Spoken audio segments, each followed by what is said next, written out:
Hello, this is West Virginia Freedom Fighter. I'm here in Berkeley Springs, which is, of course, my hometown.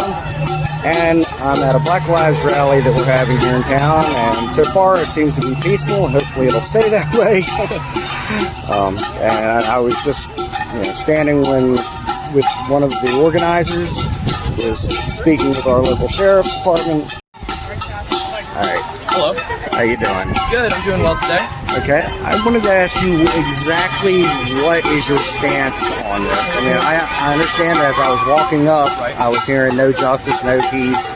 Right. And, as of today, all 4 cops have been taken into custody. Correct. They've all been charged. Yep. So, is that not the justice you were looking for? I think that is the tip of the iceberg of the justice that we're looking for. I think the next step would be reform of our justice system, how we train our police officers, how long they need to be trained before they come up to the force. In addition to, like the state of Georgia requires at least 1 hour of de-escalation training from all police officers once a month. And I think that tactics like that are probably the most manageable. Sorry. That's all right. But anyway. Okay, let's go back to that. Sure. Back to where you were. Okay, so once again, I think that even though all 4 officers who were involved in the George Floyd death have been arrested and will be charged, I think that that's just the tip of the iceberg because we still have to move forward. I think that the next steps that we can take as a country is outlining better ways that our police officers are trained, accounting for more schooling, longer times in education, training, to better prepare our officers to be able to deal with any situation. In the state of Georgia, they're required to have at least 1 hour per month of de-escalation training. That is a good tactic. A lot of police forces are starting to adopt that tactic and that management of situations when 2 people are confronted, anywhere in the United States. Okay. Well, actually, I have a page on Facebook. Okay. It's called Police Accountability Reform Now. Okay. And I think you might be interested in it. Probably. Basically, what I'm proposing and trying to gather is for the abolishment of qualified immunity. Okay. Could you explain qualified immunity? I'm not sure. Qualified immunity pretty much gives cops the ability to, if there's not a specific law that prevents them from being able to do it, they're allowed to do it. Okay, so it's kind of like the powers resolution, I believe, in the Constitution, where if it's not specifically labeled, then it's assumed that we have that right. Right. And because it's not, because there aren't a lot of laws specifically saying how they can handle people, that's why a lot of these times these police are charged with things. Right. It goes to court and it gets thrown right the hell out because the qualified immunity applies. Right. Now, the only way that gets thrown out is when they violate somebody's civil rights. Okay. That's just right out the door. Qualified immunity is gone. Right. Okay. And I'm saying that if they violate somebody's civil rights, they should lose their badge and all law enforcement credentials for life. I would agree with you entirely. That's something that I have actually been saying.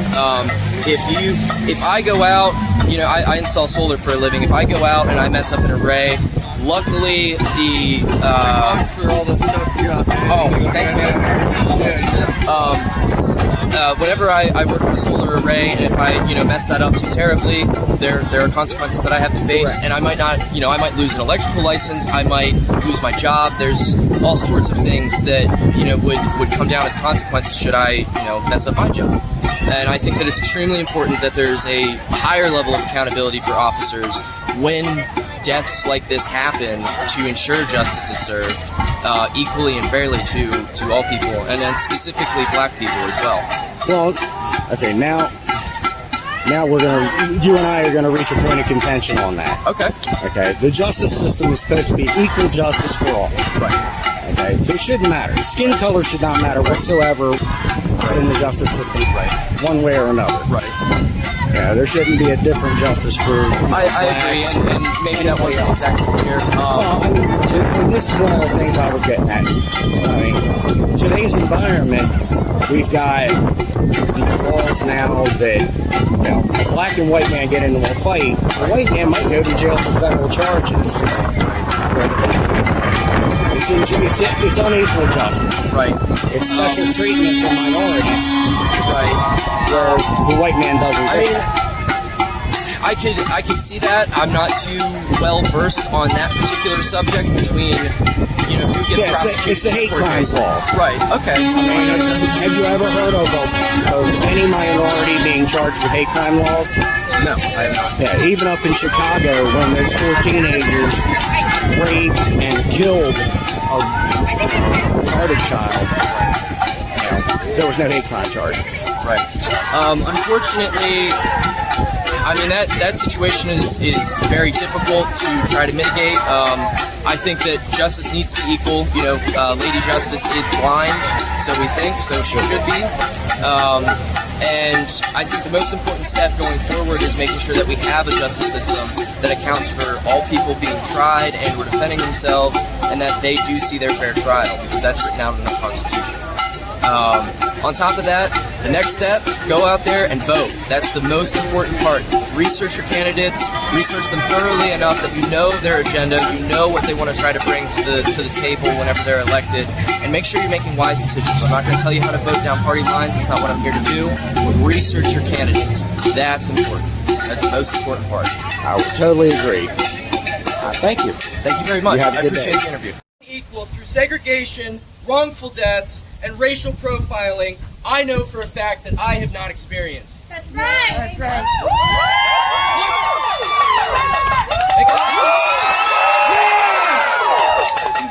Once again, we, particularly white Americans, are being challenged, and the issues we aren't comfortable with is our privilege.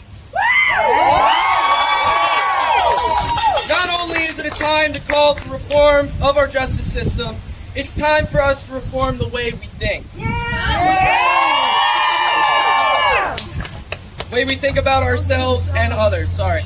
It is time to reevaluate our privilege. George Floyd did not have this privilege. Ahmaud Arbery did not have this privilege. Breonna Taylor did not have this privilege. Rodney King and Martin Luther King and many other black Americans that have died unjustly have not had this privilege that we all do here today. And in 2015, black Americans, despite being only 13% of America's population, make up 20% of deaths by police. And in Minnesota, black Americans are 4 times as likely to be killed by police. And that is why they're marching. That is why they're representing the problem that we're facing. That's right. I have to ask, why are police killing at all, though? And it's the lack of formal, comprehensive, and thorough schooling before we give them a job. A job with particularly high risks for all involved in every encounter. Yep. To the officers here tonight, I want to say thank you for keeping our community safe. For keeping our community safe and letting us gather here to have this uncomfortable but crucial conversation we are having. Let's work together more, not only to dissolve the issue, but to lead the way for a better and safer nation for our minorities. Amen. And folks, we have a long road ahead with many more uncomfortable conversations, but I think that that's okay. One's ability to learn speaks volumes louder than what they already know. Call your leaders on every level. Demand the justice and reform we need. Our brothers and sisters are depending on us. One love.